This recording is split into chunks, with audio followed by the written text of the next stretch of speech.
નમસ્કાર, આપ જોઈ રહ્યા છો સ્પાર્ક ટુડે ન્યૂઝ। 86મી યુટીટી જુનિયર અને યુથ નેશનલ્સ સામ ઇન્ડોર સ્પોર્ટ્સ કોમ્પ્લેક્સ ખાતે ટેબલ ટેનિસ પરાક્રમના અદ્ભુત પ્રદર્શન સાથે સમાપ્ત થયું, જ્યાં પશ્ચિમ બંગાળના ઉભરતા સ્ટાર અંકુર ભટ્ટાચાર્યે ટુર્નામેન્ટના ઉત્કૃષ્ટ પ્રદર્શન કરનાર તરીકે પોતાનું સ્થાન નિશ્ચિત કર્યું।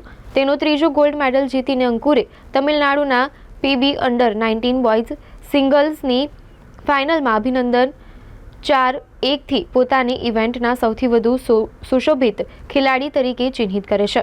અંકુરની અદ્ભુત સફરમાં તેણે પશ્ચિમ બંગાળને ટીમ ગોલ્ડ તરફ દોરી જવાનું જોયું। ત્યાર પછી અંડર-19 વિભાગની સિંગલ્સ અને ડબલ્સ કેટેગરીમાં વિજય મેળવ્યો, જેમાં મહત્તમ સંભવિત ટાઇટલનો પ્રભાવશાળી સ્વીપ મેળવ્યો। તેમનું પ્રદર્શન માત્ર કૌશલ્ય જ નહીં, પરંતુ એક અવિશ્વસનીય માનસિક મનોબળનું પ્રદર્શન કરે છે, કારણ કે તેણે સતત ચોકસાઈ અને સંયમ સાથે તેના विरोधियों ने पछाड़िया था। बैंक ऑफ बड़ौदा में स्पोर्ट्स के लिए काफ़ी महत्व दिया गया है और हमारे यहाँ अपना एक स्कीम भी है जिसमें एम्प्लॉयज़ के लिए हम स्पोर्ट्स पूरे बैंक में हम करवाते हैं। साल में एक बार पूरा इंटरनेशनल अपना नेशनल स्पोर्ट्स होता है पूरे बैंक में, और हमने हर दिन सुबह योगा करवाते हैं सारे एम्प्लॉयज़ के लिए। वो ऑनलाइन शुरू होता है सुबह 7 बजे से पौने 8 बजे तक। ये तो हम एम्प्लॉयज़ की बात कर रहे हैं। तो हमारी कोशिश ये रहती है कि एम्प्लॉयज़ जो कि हमारे यहाँ सब बैठ के काम करते हैं, वॉक करने का या घूमने का बहुत समय नहीं मिलता है तो इनको ज़्यादा से ज़्यादा स्पोर्ट्स में मोटिवेट करने के लिए हमारे यहाँ स्कीम है जो एम्प्लॉयज़ के लिए। और यहाँ जो कार्यक्रम हो रहा है अपना 86th inter state junior and youth national table tennis, इसमें हमें कंट्रीब्यूट करने का मौका मिला। इसके लिए TTFI को धन्यवाद कि इन्होंने हमें अप्रोच किया और हमें अवगत कराया कि कार्यक्रम के पीछे मंशा क्या है। बेसिकली जो फ्यूचर ओलंपिक्स के लिए हम कैंडिडेट्स रेडी कर रहे हैं, और उसमें जो कैंडिडेट्स यहाँ से तैयार होंगे आने वाले 4 साल या 8 साल में जो हमें तैयार करनी है as per government of India top scheme, तो हम उसमें योगदान कर रहे हैं बैंक की तरफ से और आगे भी करते रहेंगे। और सभी जो पार्टिसिपेंट्स हैं उनको शुभकामनाएं, और जो विजेता है उनको ढेर सारी शुभकामनाएं। थैंक यू जी। आपका शुभ नाम? मेरा नाम मनोज कुमार बख्शी। अभी ये लेके मेरा 3rd टाइटल हुआ। 19 में 3 बार टाइटल जीता, इसका पहले 17 में भी नेशनल चैम्पियन हुआ।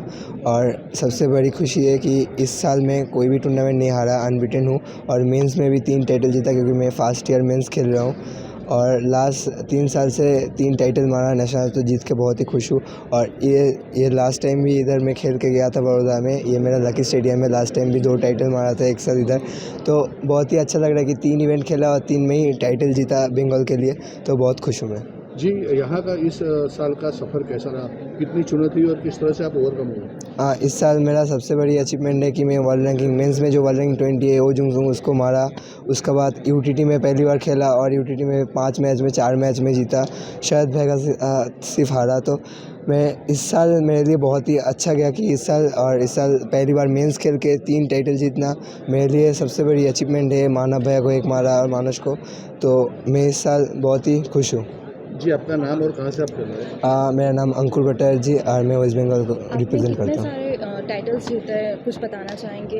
टोटल तो 50 से भी ज़्यादा टाइटल होगा टोटल मिला के, और इंटरनेशनल टाइटल भी 50 से ज़्यादा होगा। देन अभी आपका जो नेक्स्ट टारगेट क्या रहेगा? नेक्स्ट मैं सूरत जा रहा हूँ सीनियर नेशनल्स खेलने, और मैं लास्ट 2 टूर्नामेंट 2 टाइटल मार के आया 19 और मेंस। तो मैं चाहूँगा कि उधर भी मेरा अच्छा परफॉर्मेंस रहे बंगाल के। मैं उधर PSP को रिप्रेजेंट करूँगा, तो उसको भी गोल्ड दिला सकूँ।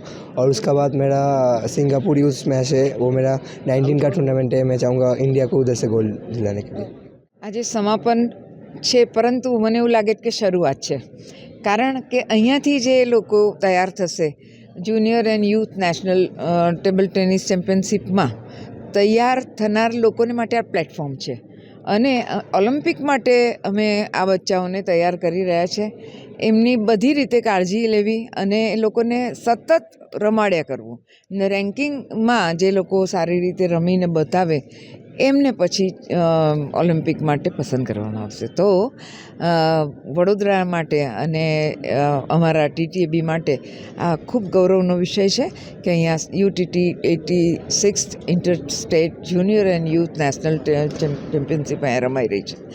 3 થી 11 અને લગભગ 1050 એન્ટ્રીઝ હતી, અને એમાં ભટ્ટાચાર્ય અંકુર એ વેસ્ટ બેંગાલનો જીત્યો છે।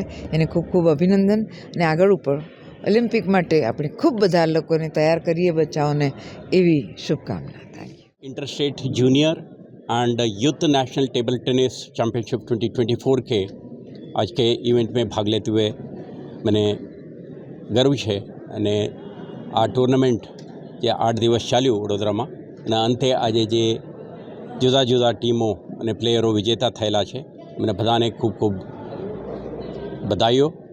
અને આ પ્રકારના સ્પોર્ટિંગ ઇવેન્ટ કદાચ જ 10-15 વર્ષ પહેલાં વડોદરા જેવા એક સિટીમાં જોવા મળતું હતું.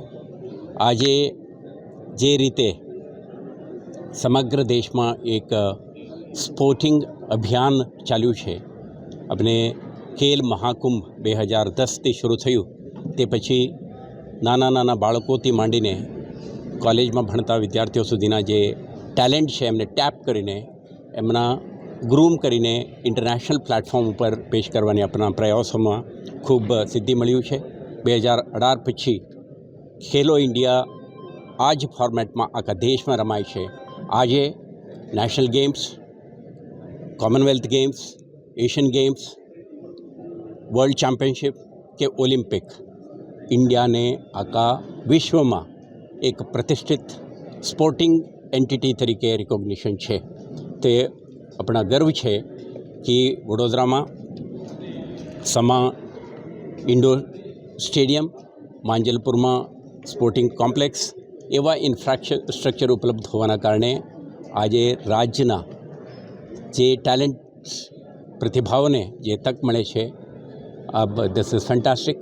આજે જે ઇવેન્ટનું સમાપન થાય છે, હું વડોદરા ટેબલ ટેનિસ એસોસિએશનના જે આયોજકો છે અને તે પછી તમામ એમના સ્પોન્સર્સ છે એમને ખૂબ ખૂબ અભિનંદન પાઠવવા માગું છું કે આ પ્રકારના ઇવેન્ટ વડોદરામાં હોસ્ટ કરીને શહેરજનોને એક તક આપી નેશનલ ઇન્ટરનેશનલ સ્ટાન્ડર્ડના ખેલાડીઓ ત્યાં રમતા જોવાનું આપણે એક ઓપોર્ચ્યુનિટી મળ્યું. હું ફરીથી તમામ ખેલાડીઓને, આયોજકોને, ખાસ કરીને જે જયાબેન ઠક્કર આ ઇવેન્ટને ઓર્ગેનાઇઝ કરવા માટે લીડ લીધી છે એમને, એમના આખા ટીમને ફરીથી આભાર માનું છું. Thank you so much.